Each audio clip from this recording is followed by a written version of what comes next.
दोस्तों, American pop singer Rihanna के tweet को लेकर देश भर में काफी बॉलीवुड सेलिब्रिटीज रिएक्ट कर रहे हैं। अमेरिकन पॉप सिंगर रिहाना ने किसानों के सपोर्ट में एक ट्वीट किया था।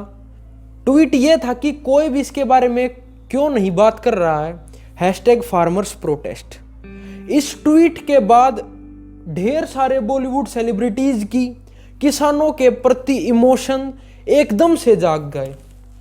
अच्छी बात है, लेकिन उन बॉलीवुड सेलिब्रिटीज से मेरा यह सवाल है कि भाई अब से पहले कहां थे आप लोग? इतना बड़ा प्रोटेस्ट चल रहा है, इतने बड़े लेवल पर आंदोलन हो रहा है, पीसफुल प्रोटेस्ट हो रहा है, अब से पहले कहां गायब थे भाई? ना तो किसी ने फाइनेंशियली सपोर्ट किया, ना किसी ने मेंटली सपोर्ट किया, ना किसी ने किसी बंद कमरे में बैठकर किसानों के सपोर्ट में ट्वीट किए। अब एकदम से इमोशन कहां से आ गई किसानों के बारे में? अब एकदम से सब बोल रहे हैं कि किसान हमारे देश की बैकबोन है, हमें एक साथ रहना चाहिए, किसी दूसरे को हमारे देश के इंटरनल मैटर में बोलने का कोई अधिकार नहीं है। चलो बात ठीक है तुम्हारी, नहीं बोलना चाहिए था उसको, लेकिन तुम भी तो नहीं बोल रहे।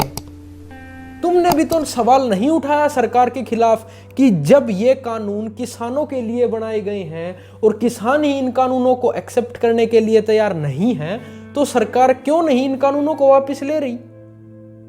तब तो किसी ने सरकार से सवाल नहीं पूछा। तब तो एक भी बॉलीवुड सेलिब्रिटी ना तो यहां प्रोटेस्ट में आया, ना वैसे सपोर्ट शो किया कि हां हम किसानों के साथ हैं। अब किसी दूसरे ने बोल दिया तो तुम्हारे इमोशन एकदम से बाहर आ रहे हैं। और यह तो बहुत पुरानी कहावत है, जब जब घर टूटेगा पड़ोसी आकर लूटेगा। जब देश में गलत हो रहा है तो कोई तो बोलेगा बाहर से। और किसान आंदोलन ग्लोबल लेवल पर जा रहा है, इससे तकलीफ हो गई क्या? या ये ईगो हर्ट हो गई कि यार हम तो नहीं बोल रहे, किसी दूसरे ने वो भी बोल दिया, अब तो हमें बोलना ही पड़ेगा। ये चीज मैटर कर रही है। और ये कंगना रनौत, इसका तो दिमाग ही फिर चुका है, इसको तो सीरियसली लेना बंद करना पड़ेगा हमें। ये हो चुकी है पागल। मैं आपको कंगना रनौत का ट्वीट दिखाता हूं। ये इसका ट्वीट है।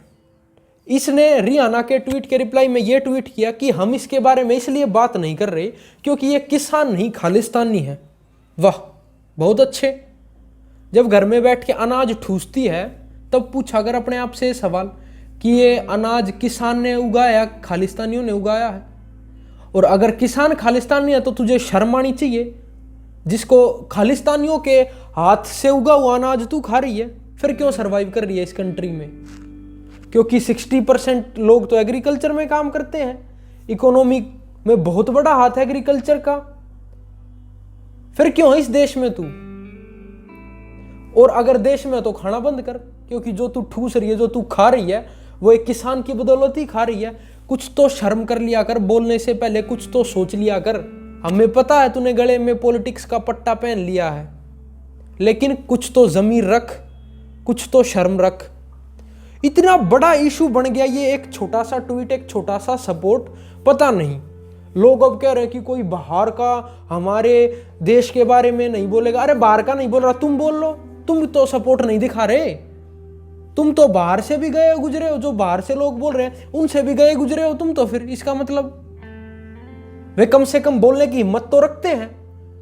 तुम्हारे में तो वो हिम्मत भी नहीं कि तुम सरकार पे सवाल उठा सको कि सरकार गलत कर रही है, सही कर रही है। एक स्टैंड तो रखो ना अपना। अब उसने ट्वीट कर दिया तो इतने इमोशन बाहर आ गए। करण जौहर, जिसका किसानी से कोई लेना देना नहीं है, वो ट्वीट कर रहा है कि किसान हमारे देश की बैकबोन है। अच्छी बात है, सपोर्ट किया, लेकिन इससे पहले सपोर्ट क्यों नहीं किया? मैं बस इतना जानना चाह रहा हूं। और अगर किसी दूसरे ने सपोर्ट कर दिया तो तुम्हें प्रॉब्लम क्या है? क्या कुछ उसने ऐसा ट्वीट कर दिया कि देश में दंगे हो गए या हमारे देश की यूनिटी पे बात आ गई? कुछ ऐसा ट्वीट कर दिया उसने? हमें तो नहीं लग रहा कि उसने कुछ ऐसा ट्वीट किया। तो दोस्तों, आज के लिए सिर्फ इतना ही। वीडियो को शेयर जरूर करते हुए जाइएगा, और अगर वीडियो पसंद आई है तो चैनल को सब्सक्राइब करके बेल आइकन प्रेस कर लीजिए। आप सभी से जल्दी मुलाकात होगी अगली किसी वीडियो के साथ। बाय बाय, टेक केयर, जय हिंद।